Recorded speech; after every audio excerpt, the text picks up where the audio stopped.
I don't know what the. It's, it's really tough to get blood out of these things, you know? It, oh, hey, what's. Hello. Um, and good evening, and welcome to b.hive Productions Apocalypse Humpday, the Zombie Saga, Night 22. Welcome, everybody. And yes, you guessed it. Every Wednesday night, I read a short story of mine regarding the apocalypse.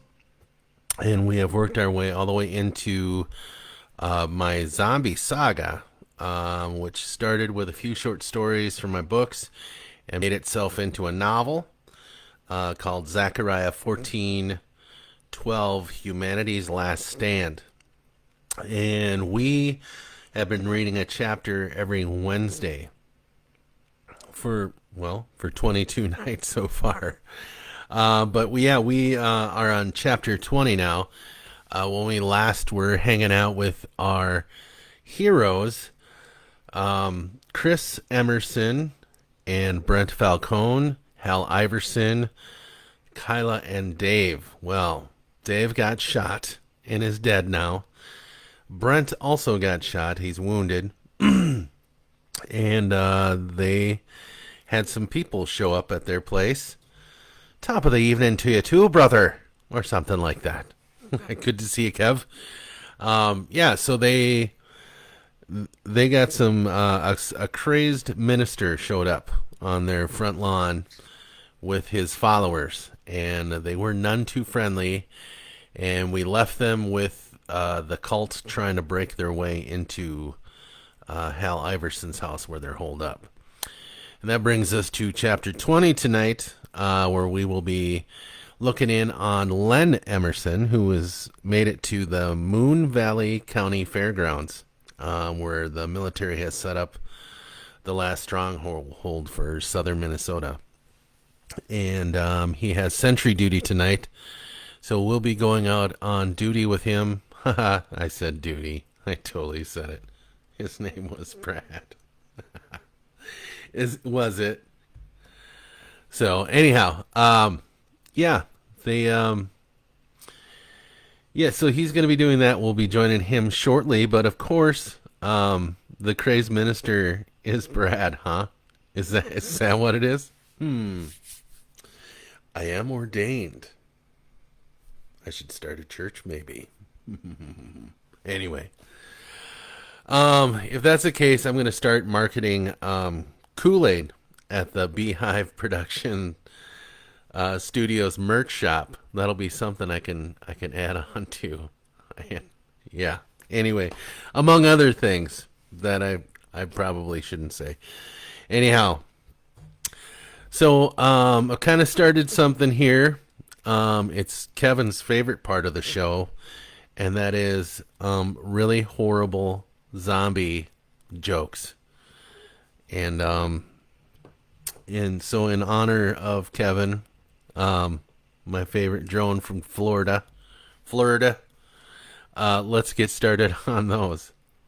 What do we got here? And I promise I won't deluge you too much with these, but they're kind of fun, and I like making you guys groan like zombies. All right, first one is and actually I've given the answer to this a few shows ago, so this should be an easy one for y'all. What does a vegetarian zombie eat? What does a vegetarian zombie eat?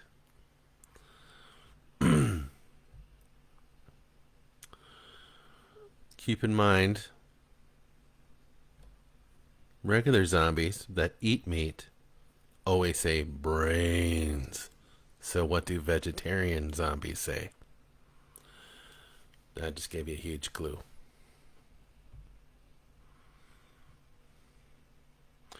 Huge clue.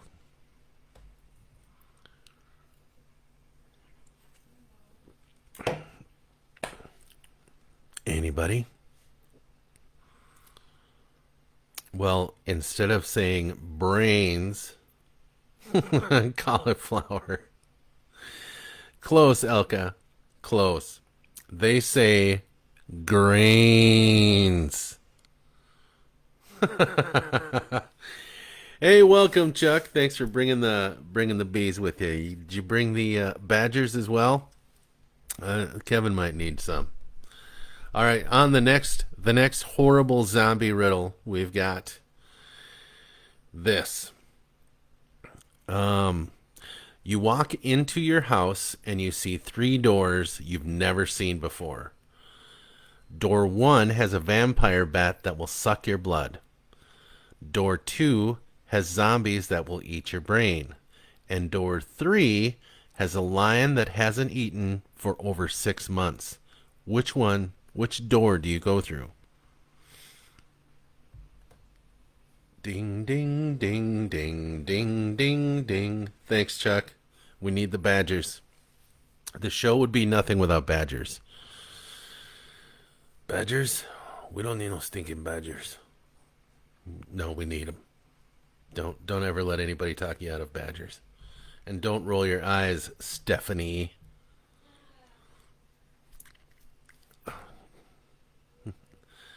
You'll be using your front door. You got to pick one of the three, Kev. Door 1 has a vampire that will suck your blood. Shannon Bass, the front door. You guys just shut your front doors. Door 1 is... Elka says door 1. And she gets bit by a vampire. And now Richie's in trouble. Door 2 has zombies that will eat your brains. And door 3 has a lion that hasn't eaten in over 6 months. Nope, now Stephanie's a vampire. Now I'm going to have to put up crucifixes around the door. You're staying in the room now forever. Yeah. You just got bit by a vampire bat. No, it's not fine. You got to drink blood. Yeah, Elka's like, I get to live forever. All right. Well, if everybody's got their guesses in, the correct answer would be door number 3, because if the lion hadn't eaten for over 6 months, he'd be dead. Boom. Boom, I gotcha. Garlic. All right, here's another one for you. Where do zombies go on vacation? Where do zombies go on vacation? Yeah, you can't have garlic, so, there goes pizza and spaghetti. And I put garlic in almost everything, so Stephanie wouldn't be able to eat my food.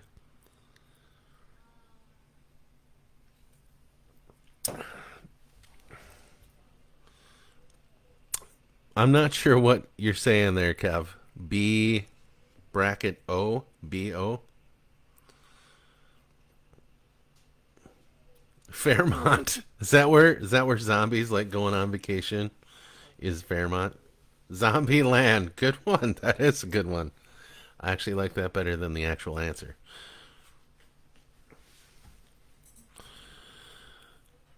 All right. Chuck, Steph, you got an answer? Doon, doon, doon, doon. Where do zombies like to go on vacation?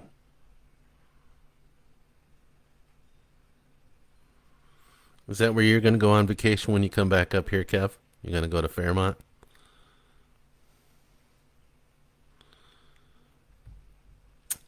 Well, this is where zombies like to go on vacation. They like to go to the Dead Sea. Ha, ha, ha, ha, ha, ha. One last one for you guys, and I won't corrupt your minds anymore.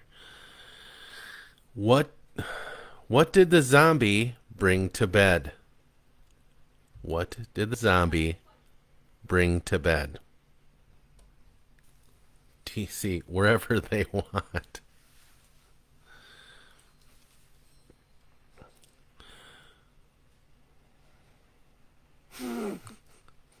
Kevin did not like that one. I do like your guesses, though, Chuck and Shannon. I got them after the fact, so I imagine there's some kind of time delay.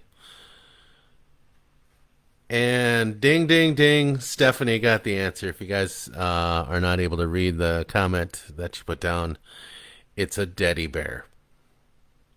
So there you go. All right. All right, enough of that nonsense. I am going to read you folks, which it kind of has something to do with tonight's chapter. Out of this book, The Zombie Survival Guide, written by Max Brooks. It's kind of a prequel to his book, World War Z. Do not look at the book as something with the movie, because the movie had nothing to do with the book. The book is probably one of the best zombie books I've read, more so than the one I'm reading in now, my zombie book.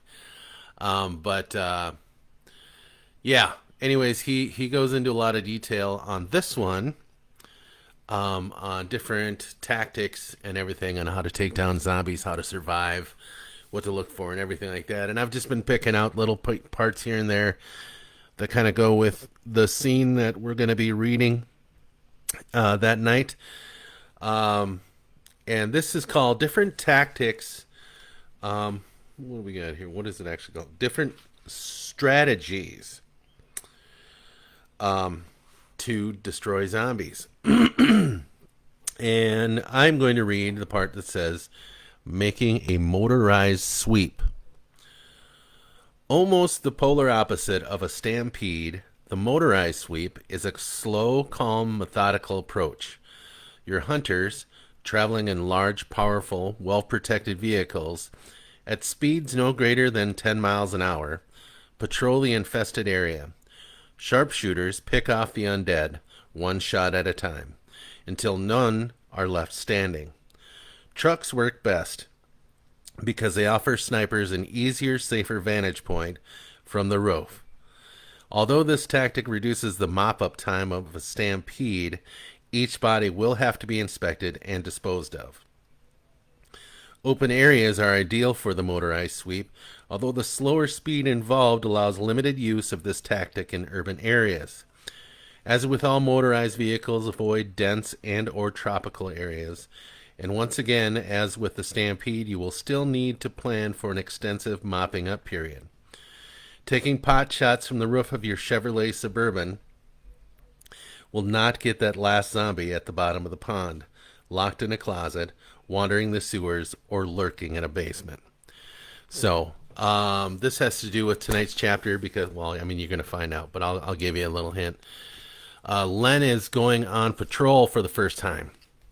It's a requirement of the Moon Valley Fairgrounds that everybody takes a shift being on sentry duty and walking the fence line. And when there gets to be too many of them, well, then you go to what's a code yellow, and you'll find out what that is in just un momento. So, without further ado, I'm going to take a slam of my Coca-Cola. Kevin's going to take a slam of his Dr. Pepper. And, yeah, we'll get into it. Facebook's been kind of weird the last couple of days. I know they're doing an update, and they've been trying to do it flawlessly, but I tried inviting a bunch of people, and then it kept saying that I didn't invite anybody. And so I tried it again this morning to invite people, and it invited some, but not the ones not all of them. And anyway, yeah. So if you got a last minute invite, that's why. Or if you didn't get an invite, that's why. But those of you that are joining us tonight, thank you and welcome. And if you're here for the first time, please say hello. And we are going to get into Zechariah 14:12, Humanity's Last Stand. And yes, the setting for this book is in Minnesota. It's in a town called Fair Lakes, Minnesota, a fictional town. It is modeled after a town I lived in for quite a while, Fairmont, Minnesota. And the Moon Valley County Fairgrounds is actually modeled after the Martin County Fairgrounds. So those of you that live down there will know pretty much what I'm talking about when I talk about certain areas. So that's kind of fun sometimes. Anyway, all right, let's get into it. Chapter 20. It was Len's turn for sentry duty, and he wasn't looking forward to leaving his daughters for the night. He knew it would be a struggle with them, but they reluctantly walked with him to what used to be the skate rental desk. It was now the armory. "This is where you guys gotta leave me," he said to them gently. Catherine immediately grabbed his hand. "Why, Daddy?" she asked with tears beginning in her eyes. "I want to come with you." He sighed and then squatted down next to her. "We talked about this, honey. Daddy has to help keep this place safe once a day. It's like I'm going to work. I'll be okay, Kathy. And Lee will take good care of you while I'm out. I'll be right outside." "No," Catherine protested. "I'll take good care of Lee. That's my girl." He kissed her forehead and then hugged them both. "I'll see you guys in 6 hours. Love you." Lee led her sister towards the commons again, where a 4-person game of Uno was taking place. "Cute kids," the sergeant behind the desk of the armory said. "Oh, thanks," Len answered. He began to feel sad for his children having to grow up in this type of crisis. Let me see your gun."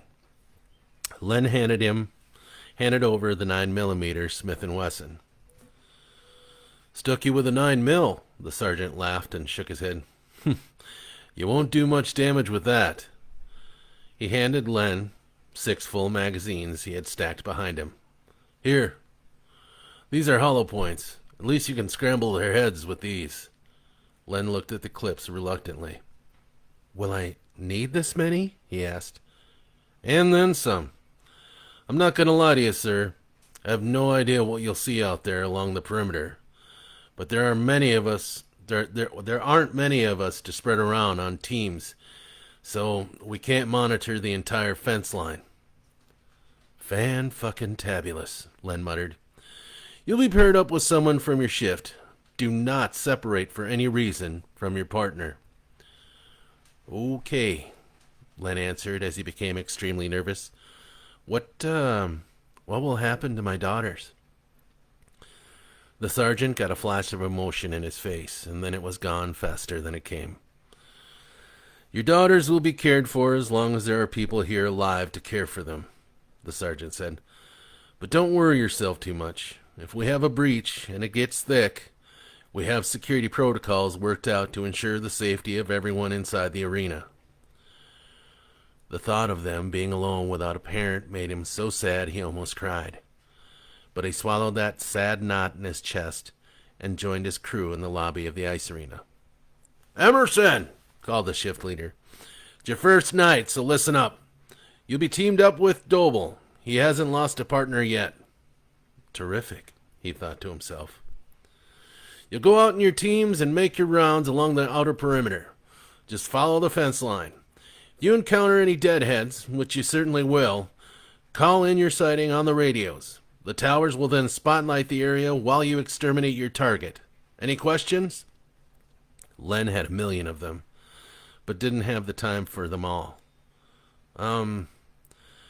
What happens if they breach the fence?" he asked nervously. "The only way they could breach the fence is if they come in a horde of, 30 or more. Fortunately, that hasn't happened yet.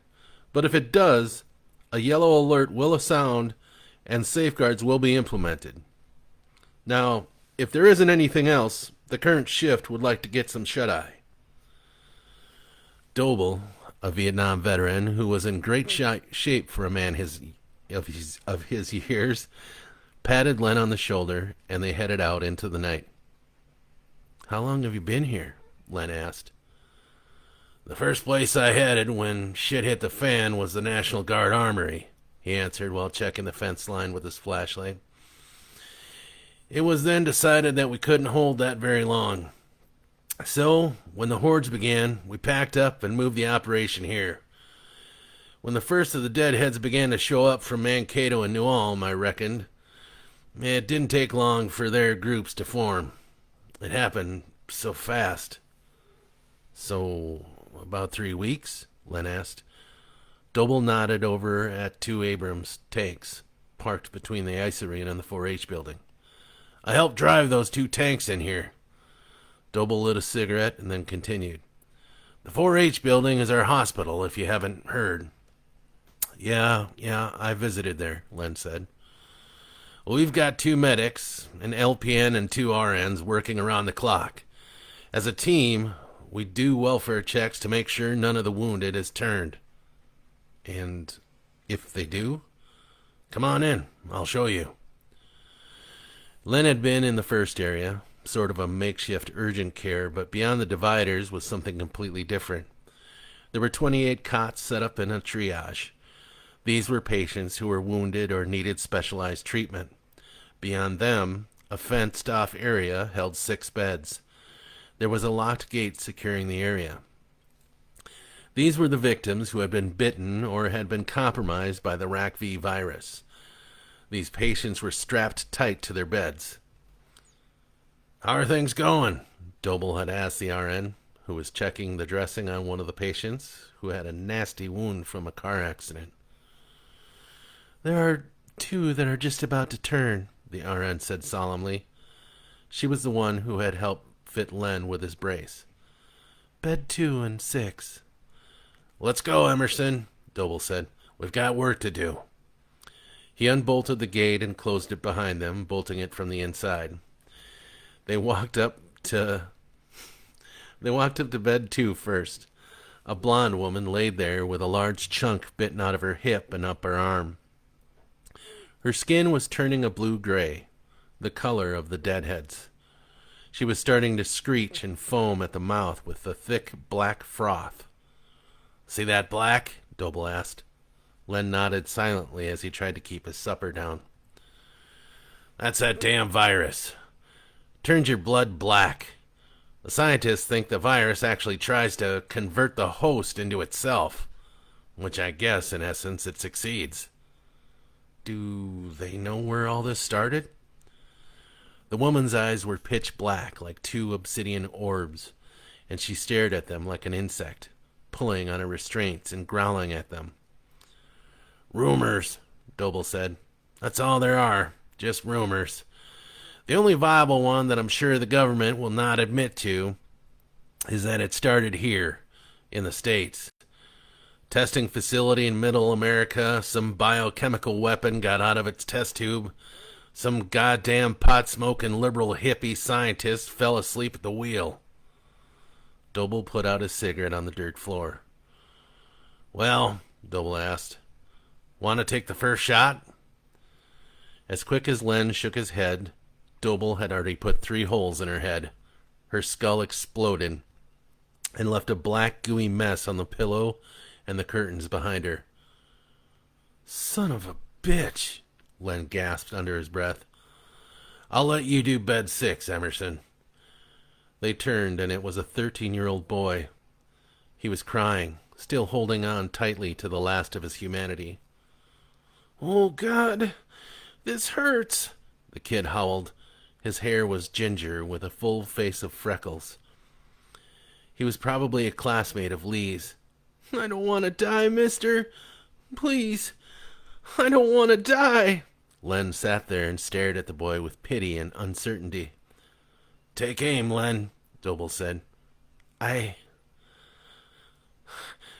just can't, Len said, trembling with the gun up. Please, screamed the boy. Oh, God!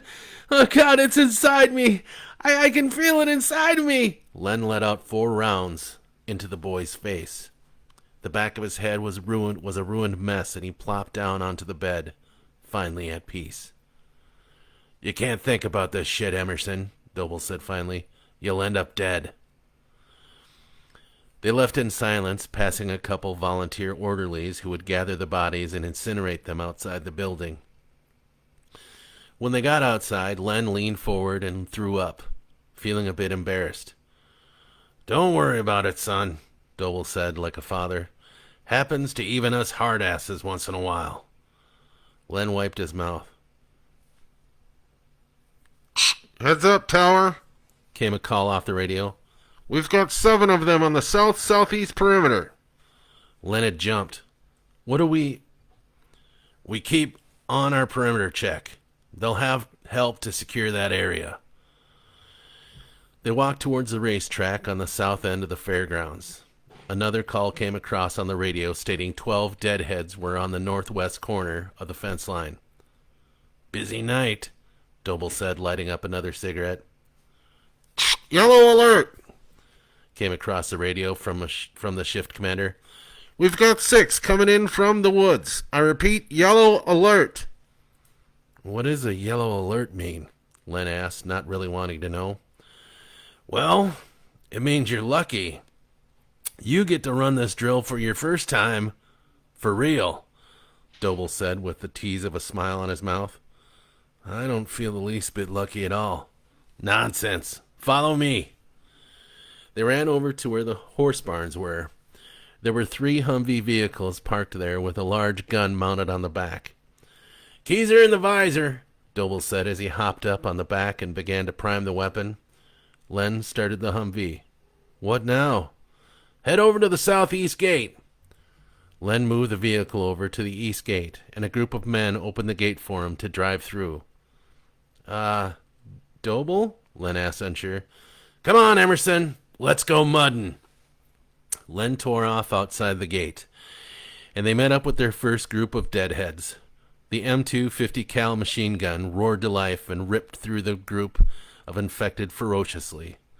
"Keep following the fence line, Len. You're doing great."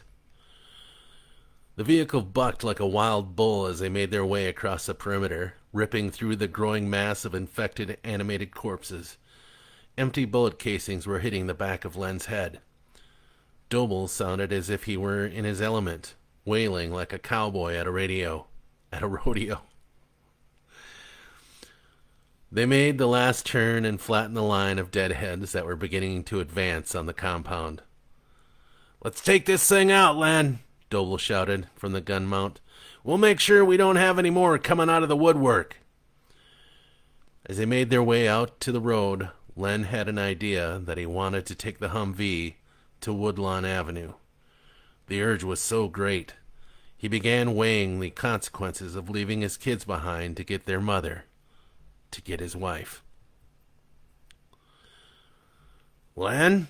Doble snapped him out of his contemplation. "You awake down there? This getting a little boring for you?" "No, I was just thinking." "I know what you were thinking, brother. Get it out of your head. Things are too hairy right now." "But we've got this thing. And you seem to know your way around that gun up there." The machine gun went off again as Doble leveled 3 infected coming across the open field to their left. "It's only 3 miles, Doble," Len said reasonably. "Stand down," a voice over the radio. "The compound is clear. Come on, Len. Let's head back." Len sat there behind the wheel, staring at the dark road ahead of him. 3 miles away, his wife was fighting for her life against an insane cult leader, possibly named Brad. But Len didn't know that.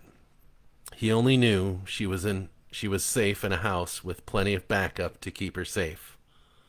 "Len?" Doble said again. He turned the vehicle to the left and made his way slowly to the west gate of the Moon Valley County Fairgrounds. And that, my friends, is the end of chapter 20. We'll be hitting chapter 21 next week, and we'll be checking in with Chris and Brent and seeing the hell that they're going to go through. Just as a warning, they're going to lose another one from their party. Perhaps 2. Yeah. So, more loss. But we are kind of coming to a head with this story. Yeah, and then we'll be reaching the end of the book. And then I've been wondering what to do after we're done with the book because zombie apocalypse is gone. But we actually do. I have one more short story that Stephanie is going to read because it is